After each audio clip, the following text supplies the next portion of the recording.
I'm Rosie. And I'm Jim. And this is Cruising Sea Venture. We're taking the summer of 2017 to take our home and boat, Sea Venture, on a 2,000-mile trip exploring the wild west coast of British Columbia. In this episode, we leave Shearwater and continue our travels northbound up the less traveled outside route until we reach the north end of Banks Island, begin our crossing of Hecate Strait, arriving in Sandspit to begin our 3-week exploration of the Haidi Gwaii Islands.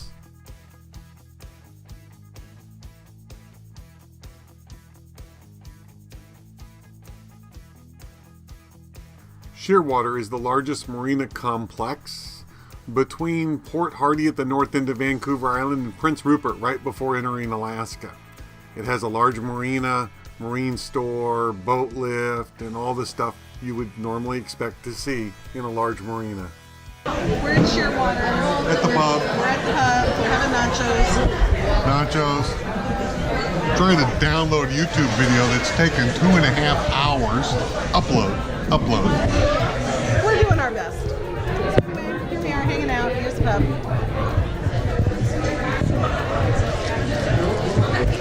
It's actually pretty busy here right now. Yep. Enjoy. Bye. Hi, we're in Milbank Sound, and we are cruising through actually pretty flat waters, but it's a little bit lumpy. Jim's studying the Spectra manual because the watermaker is doing something. And we're going to cut through the south end of Price Island. There's a bunch of islets on the south end of Price Island, and we're going to cut through that. And I'll show you here, you can kind of see our course going through these islets. So we're going to cut through here and then work our way north on the west side of Price Island. It's looking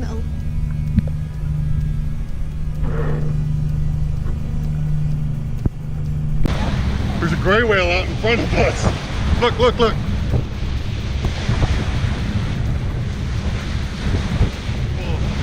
Maybe one more and then we'll look here.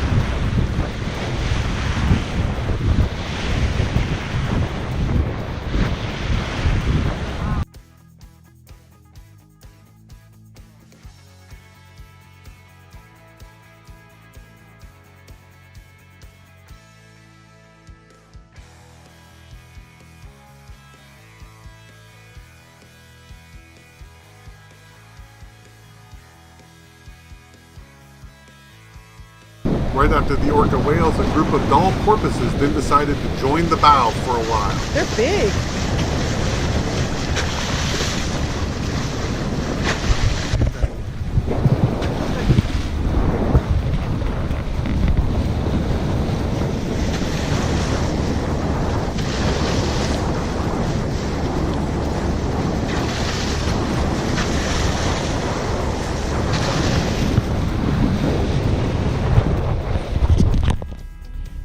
I am sitting on Sea Venture, actually hovering in the bay here, this opening, and Jim has taken off in the dinghy and he's going to check out a couple of anchorages. There's one called Emily Carr Cove back in here, and another one, Emily Carr Inlet, back up in there. And both of these anchorages have drying shoals or areas that you need to traverse either at high water, which it is, and some rocks to avoid. So he's going to see if we can find the right anchorage for us and find us a good safe path in there so we don't have any surprises.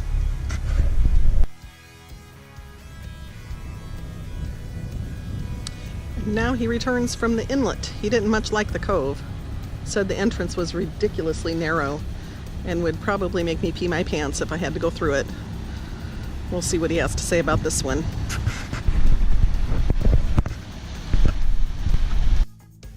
All right, and the winner is Emily Carr Inlet, and we're going here along this shore here, through this little teeny spot here, back this way, and anchoring back there. So we'll see how it turns out.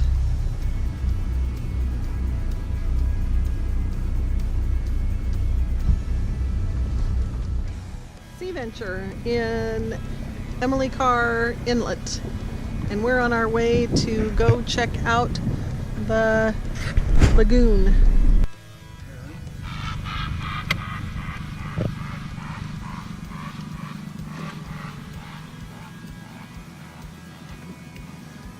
He's a noisy one. All right, we got stuck. We can't go any farther back.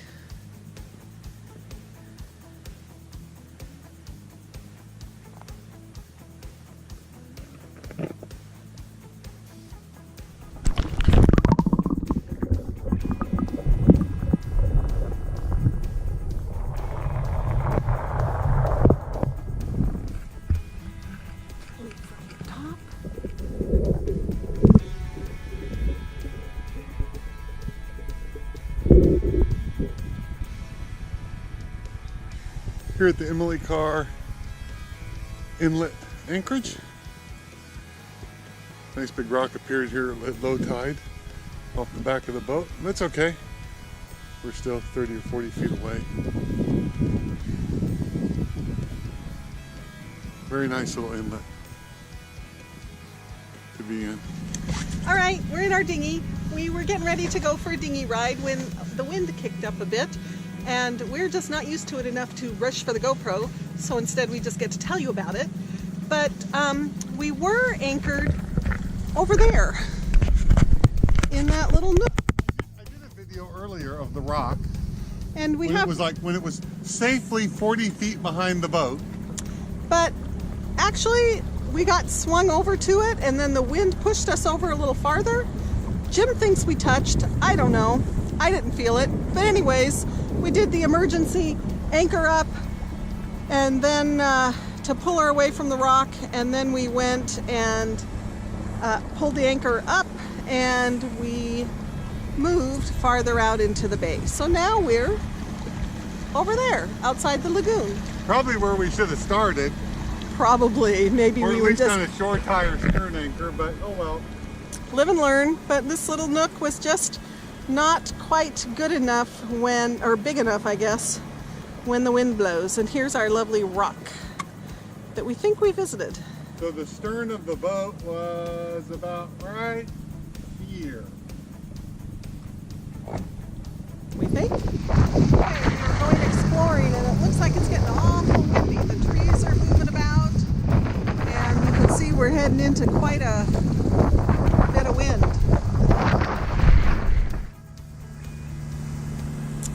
Wow, that's about as good as it gets on these gray whales. They are just not coming out very much of the water. This is Campania Sound. You can see where we're coming from. You can see the sun is trying to come out, but fortunately we have the weather looking a little bit lighter up ahead, so we'll hope for the best here. We've had about 2 days of downpour, so we're about ready for some good weather. And there's our whale again. Oh, there he is. Giving you a little bit of a show. Nice. Well, we continue to cruise up Campania Sound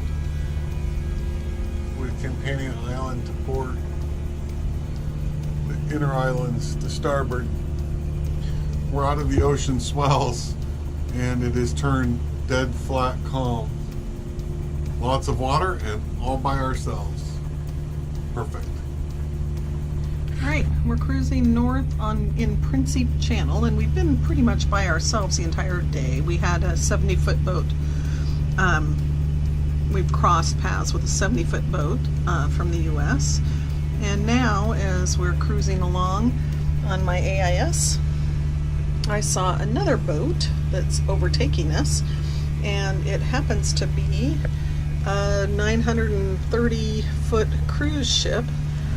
And it's starting to look bigger in the window. I'll show it to you in a little bit when it goes by. It's called New Amsterdam. I don't know what cruise line it is, but I suspect he'll have quite a wake and we'll have fun with that. But at any rate, they're doing 20 knots, we're doing 6, so he'll be with us in about 10 or 15 minutes. All right, here she is, a Holland America cruise ship, and So our cruise today remains very calm water. So normally it doesn't do this, but look who came to the top of the stairs and went to sleep. We're entering Colby Bay. All right, we're leaving Colby Bay. It's a small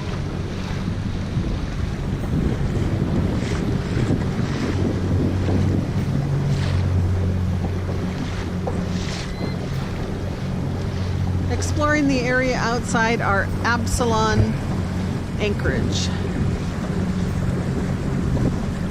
Give a smile.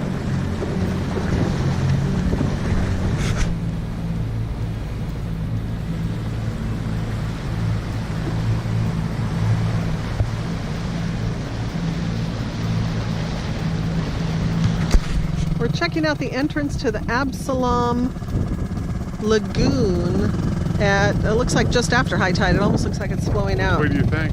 I don't know, I almost think that way looks good. Looks a little rocky and kelpy that way. It's out of the wind. Yeah. See in the water. There's some rocks on this side. Yeah.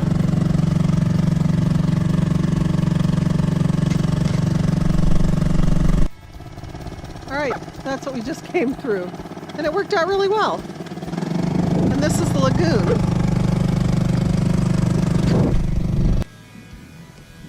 All right. We made it to the head of the inlet, and there's a creek here, and we think there looks like there's another one up there. So this is the head of the lagoon at Absalom Cove. And then this is the lagoon we traversed. Came like a through. Oh my mile-long gosh. Yeah, look how far it is. And it's got pretty grasses on the side. It looks really nice. And all these old...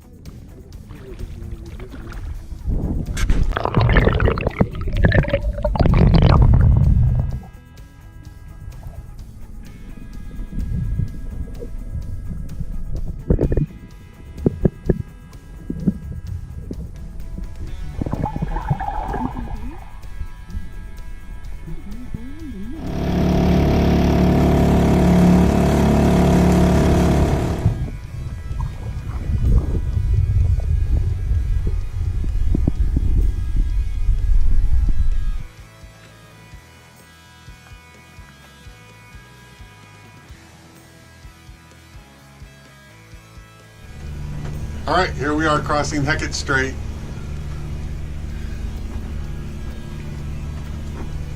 No land, maybe I can see a little bit off in that direction in sight. We're about 28 miles away. So we're right about in the middle. It's a very gentle rollers coming from the starboard side, as predicted. All right, I just wanted to briefly explain how we get our weather forecast. So we use Predict Wind extensively. Predict Wind is, you can go to their website. Purple is the least amount of wind. The bars at the bottom. Blue's a little more, green is more, orange is more, and red is even more. If we start the map moving, you'll see the boat move in the middle of the screen. That was our planned crossing. So the wind dies as we cross and gets better and better. That was the Wednesday for our crossing plan. Thursday was also available, was the backup day. It's actually still playing. The wind arrows are changing a little bit. Now some wind is coming in from the south. Thursday afternoon, the wind picks up more, continues to pick up. You can see the wind coming from the southeast. By Friday morning, it's really blowing. Now where the wind's up in 25 and 30 knots through Hecate Strait. Probably wouldn't want to be there right then. And then late Friday night, it peters out. But that's the model we use. That's how we picked to go on Wednesday morning, which was, that would have been right there in the middle. Our experience so far with Predict Wind is that it has been spot on. Of course, it's providing you 4 different models, and we just are patient and wait till all 4 models agree with each other, and then we feel like we got a pretty good shot. Hi, we are in Sandspit, and we are currently taking a walk to the grocery store. It's about 3 or so, maybe 4 kilometers from the marina. And Everything is 3 kilometers from the marina. That's for sure. And well, we'll see what the grocery store has to offer because it's a small town. But at any rate, here you go. You can take a look. We have the lumber show coming to town over here. So yesterday, the sign like a loggers competition, and the Sandspit welcomes you sign And then across the way, oh, we'll have to get farther forward. There's the water. There's the Sandspit, and that's where the airport is, by the way. And then we have the water, and across the way, and in that way over there channel is Queen Charlotte City and Skidegate. I learned, not Skidgate, Skidegate. And that's where we go to do our Gwaii Islands orientation. Here's the Logger Sports in sunny Sandspit, and above it you can see the area where the competition will take place. Hopefully it'll be sunny. It's in a couple days. Yeah, it's a couple days out. Over here is a view of the water. All right, Jim, tell us what you're up to. We hit our requisite 200 hours on the engines, so it's oil change day. Yes, so we're changing the engine oil. So you got your little pump hooked up to the battery, and we're pumping the old oil out, and then we'll put new oil in. And put in a new filter and change the oil in the injector pump. All right. Hi, we're at the Sandspit Marina. We wanted to show you what it looked like here. It is raining a little bit at the moment, but this is the marina.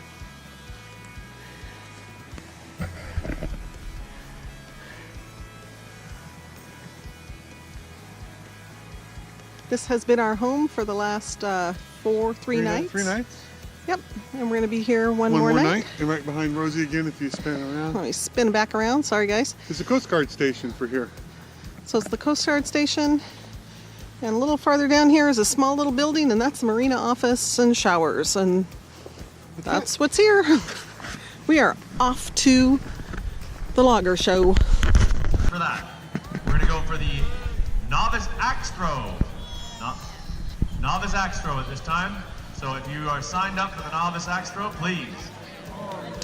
We really didn't plan to, but we ended up spending all day at the local logger sports show. Let's cheer them on, guys.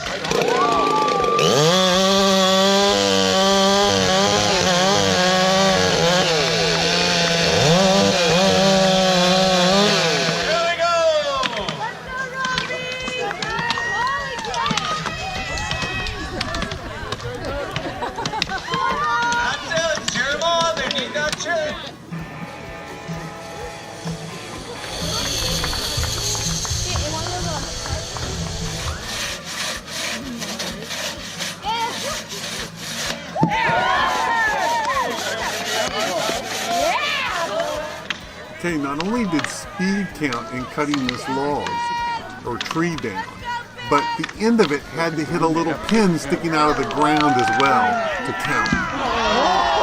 This was the greased pole climb. In the bucket at the top was a fifth of whiskey for whoever could reach it.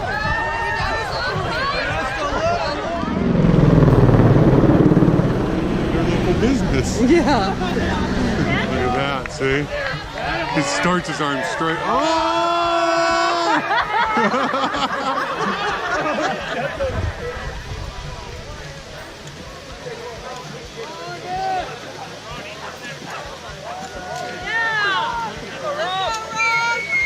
Because the pole got smaller.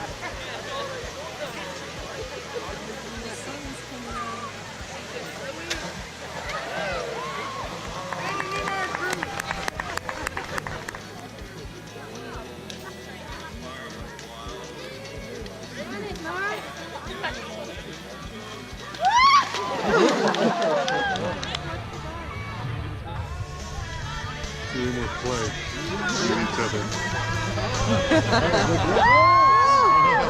Thank you for watching this episode. We hope you really enjoyed it. In the next episode, we pick up the kids at the Sandspit Airport and spend a few weeks cruising Haidi Gwaii. So until next time, wishing you no wind and flat seas. Bye for now.